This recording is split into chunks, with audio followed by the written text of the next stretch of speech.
Super, അടിപൊളി, നല്ല മെസ്സേജാണ്. കുട്ടികളെ എങ്ങനെ കെയർ ചെയ്ത് കൊണ്ടുപോകണം എന്നുള്ളൊരു നല്ലൊരു മെസ്സേജ് ആയിട്ടേക്കണം. അടിപൊളി, ആകെ സെന്റിമെന്റലായി പോയി.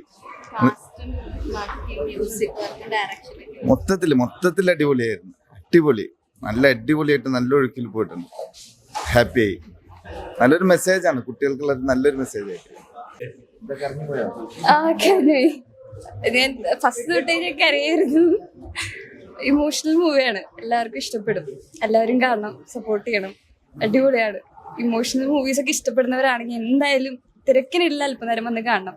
അതായത് നിങ്ങളുടെ തിരക്കിനിടയിൽ ഒരു അല്പനേരം ഞങ്ങളുടെ സിനിമ കാണാൻ വരണം. ഓക്കെ, സ്ക്രീൻ ഭയങ്കര ഹാപ്പി ആയിരുന്നു.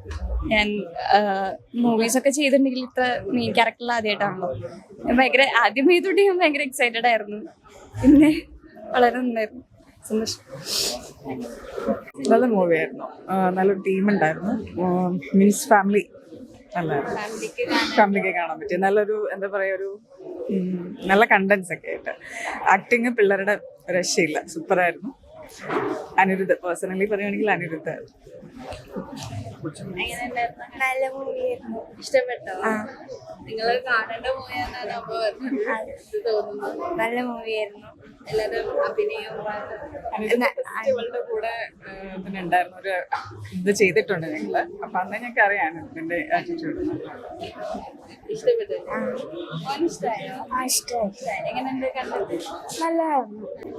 നമുക്ക് ജീവിതത്തിലൊട്ട് സിനിമ കാണണം തോന്നിയില്ല.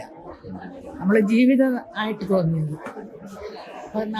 നാട്ടിലെ കാണുന്നതേ ഇത് ജീവിതങ്ങളല്ലേ. അയ്യോ, ഇതെങ്ങനെ പെരുമാറാവൂ കുഞ്ഞുങ്ങളോട്, അല്ലെന്നുണ്ടെങ്കിൽ വഴിതെറ്റും. അതുകൊണ്ട് ഇതാണ് ഏറ്റവും അതിന്റെ ഇങ്ങനൊരു പടം കാണിച്ചത് ഒരുപാട് ആളുകൾക്ക് ഗുണം ചെയ്യും.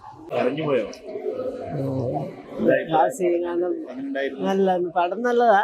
പക്ഷെ നമ്മൾ കാണുമ്പോ നമ്മള് കരഞ്ഞു പോകും. പിള്ളേരുടെ ഇതല്ലേ, സ്നേഹവും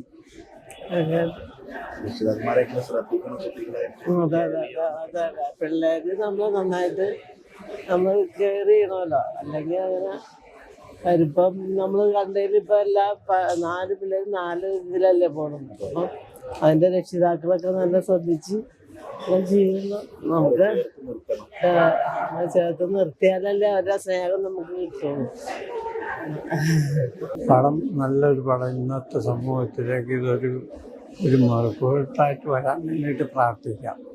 എല്ലാ കുട്ടികളും നല്ലപോലെ ഇത് മനസ്സിലാക്കി പ്രവർത്തിക്കുകയാണെങ്കിൽ അത് അതിന് പേരൻസും ഇതിലൊരു ഇതായിട്ട് വായിക്കുന്നതായിട്ടാണ് ഇത് കാണിച്ചത്. നല്ലൊരു അയ്യോ, തിരക്കിനിടയിൽ അല്പനേരം കാണാൻ വേണ്ടി ഞാൻ കണ്ണൂര് തളിപ്പറമ്പിൽ നിന്ന് ഷൂട്ടിങ്ങിൻ്റെ ഇടയിൽ ഇന്നലെ രാത്രി 9:30 കാറ് വിട്ടതാണ്. ഉറങ്ങിയിട്ടില്ല. പക്ഷേ ഇടിവെട്ട് പടം. ഈ അടുത്തിടയ്ക്കൊന്നും ഇത്രയും ഫീൽ ചെയ്ത ഒരു പടം ഞാൻ കണ്ടിട്ടില്ല. ആ ഫീലിൽ തന്നെ എടുത്ത് പറയേണ്ട കുറേ കാര്യങ്ങൾ ഇതിനകത്തുണ്ട്. ഞാനൊരു കൗൺസിലറായിരുന്ന കാര്യം നിങ്ങൾക്കറിയാം. ഏകദേശം 2000-ഓളം കൗൺസിലിംഗ് ഷോകൾ നടത്തിയപ്പോൾ പറഞ്ഞിരുന്ന പല കാര്യങ്ങളും വളരെ വ്യക്തമായി കൃത്യമായിട്ട് ജയൻ ആനിക്കാട് എന്ന് പറയുന്ന ഡയറക്ടർ തിരക്കിനിടയിൽ അല്പനേരം എന്ന ഈ സിനിമയിൽ കാണിച്ചിട്ടുണ്ട്. എനിക്ക് പാരൻസിനോട് പറയാനുള്ളത്, എൻ്റെ പ്രിയപ്പെട്ട രക്ഷകർത്താക്കളെ, തിരക്കിനിടയിൽ അല്പസമയം എന്ന സിനിമ നിങ്ങൾ കാണുന്നില്ല എങ്കിൽ നിങ്ങൾക്കതൊരു വലിയ നഷ്ടമായി. എൻ്റെ മക്കളോട് എനിക്ക് പറയാനുള്ളത്, കുട്ടികൾ പാരൻസുമായി വന്ന് ഈ സിനിമ കാണുക തന്നെ വേണം. കാരണം എന്തൊക്കെയാണ്, എവിടെയൊക്കെയാണ് നമ്മുടെ കുട്ടികൾ ഇന്ന് നഷ്ടപ്പെട്ടുകൊണ്ടിരിക്കുന്ന ജീവിതങ്ങൾ പല രീതിയിൽ എരിഞ്ഞടങ്ങുകയാണ്. അതിൻ്റെ എല്ലാ വശങ്ങളെയും ഏറ്റവും ഗംഭീരമായിട്ട് കാണിച്ചിട്ടുണ്ട്. പിന്നെ പലരും പറയാൻ മടിക്കുന്ന ഒരു കമൻ്റ് കൂടെ ഞാൻ പറയാം. അപ്പോൾ അവിടെ ഇത് കണ്ടപ്പോൾ എനിക്ക് ഫീൽ ചെയ്തതാണ്, പ്രവാചകനെ അറിയുന്ന, വേദഗ്രന്ഥങ്ങൾ അർത്ഥവും ആശയവും നന്നായി മനസ്സിലാക്കി പഠിച്ചിട്ടുള്ള വ്യക്തികളെല്ലാം, പ്രത്യേകിച്ച് ഒരു മുസ്ലിം കുടുംബത്തിലാണെങ്കിൽ ആ മുസ്ലിം കുടുംബത്തിലെ വാപ്പയും ഉമ്മയും അവരുടെ മക്കളും ആ കുടുംബവും നന്മ മാത്രമേ ചെയ്യൂ, അവർക്ക് സ്നേഹിക്കാൻ മാത്രമേ അറിയൂ. ആ ഒരു സന്ദേശം ഇത് ഞാൻ ഒരുപാട് വട്ടം എല്ലാ ഗ്രന്ഥങ്ങളെയും ബേസ് ചെയ്ത് ഞാൻ പറഞ്ഞിട്ടുള്ളതാണ്. പക്ഷേ ഈ പടത്തിൽ എനിക്കത് എടുത്ത് കാണാൻ കഴിഞ്ഞു. ഈ തിരക്കിനിടയിൽ അല്പസമയം എന്നുള്ളത്. ആ ഇർഫാൻ എന്ന് പറയുന്ന ഒരു പയ്യൻ സത്യത്തിൽ ഈ സിനിമയിൽ ഇതിലൂടെ പല കുട്ടികൾക്കും മോഡലാവേണ്ടത്. പക്ഷെ എന്താ പ്രശ്നം എന്നറിയോ? നല്ല കുട്ടികളും നല്ല വ്യക്തികളും അവർക്ക് വളരാൻ പലപ്പോഴും ഈ നെഗറ്റീവ് ശക്തികളായിട്ടുള്ള വ്യക്തികൾ അത് നശിപ്പിക്കും. അപ്പം തിന്മയും നന്മയും തമ്മിലൊരു ഫൈറ്റ് തിരക്കിനിടയിൽ അല്പനേരം എന്ന് പറയുന്ന സിനിമയെ കാണാൻ പറ്റി. തിന്മ ആദ്യം ജയിക്കുന്നതായിട്ട് നമുക്ക് തോന്നും, പക്ഷേ നന്മ മാത്രമേ ജയിക്കൂ, അതിന് കുറേ സമയം എടുക്കും എന്നുള്ളത്. അങ്ങനെ എന്താ പറയുക, ഈ പടം ഫീൽ ഗുഡ് എന്ന് വെറുതെ ഇംഗ്ലീഷ് വാക്കി പറഞ്ഞിട്ട് കാര്യമില്ല. 2-3 പ്രാവശ്യം കണ്ണിൽ വെള്ളം നിറയുന്ന നല്ല ഒരു അനുഭൂതി ഉണ്ടാക്കിയ ഒരു പടം. പിന്നെ 1-2-3 കാര്യങ്ങൾ എടുത്തു പറയാനുള്ള ഒന്ന്, ഹോളിവുഡ് സിനിമയിൽ പലപ്പോഴും ഇതിൻ്റെ ബാക്ക്ഗ്രൗണ്ട് സ്കോർ ഭയങ്കര ഫീലിംഗ് ആണ്.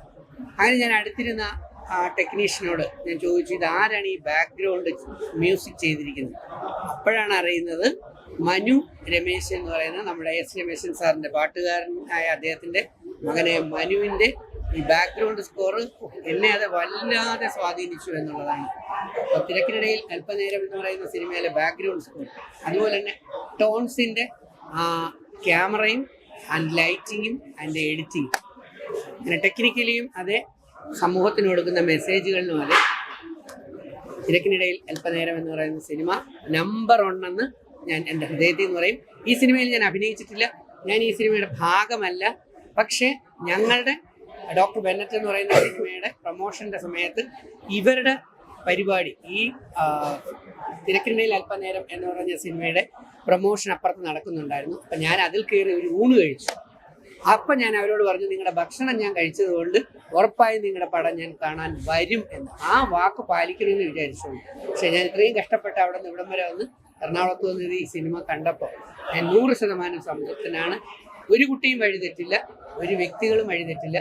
ഈ സിനിമ മനസ്സിരുത്തി കാണുകയാണ്. എല്ലാ സിനിമകൾക്കും ഒരുപാട് മെസ്സേജ് ഉണ്ട്. പക്ഷെ തിരക്കിനിടയിൽ അല്പസമയം എന്ന് പറയുന്നത് അല്പസമയം മാറ്റിവെച്ച്, നിങ്ങൾക്ക് എത്ര തിരക്കുണ്ടെങ്കിലും ആ സമയം ഒരല്പം മാറ്റി വെച്ചിട്ട് ഈ സിനിമയൊന്ന് കാണാൻ നോക്കുക. ഒരിക്കലും നഷ്ടമല്ല. Thank you. എല്ലാവരും നന്നായി പറഞ്ഞു തന്ന് നമ്മളെ ഫ്രണ്ട്ലി ആക്കിയിട്ടാണ് അഭിനയിപ്പിക്കുന്നത്. അതുകൊണ്ട് വലിയ ടെൻഷനൊന്നും ഉണ്ടായിരുന്നില്ല. ഇത് എല്ലാ പേരൻസും കണ്ടിരിക്കേണ്ട ഒരു സിനിമയാണ്. എല്ലാവർക്കും, എല്ലാ കുട്ടികളും കാണണം.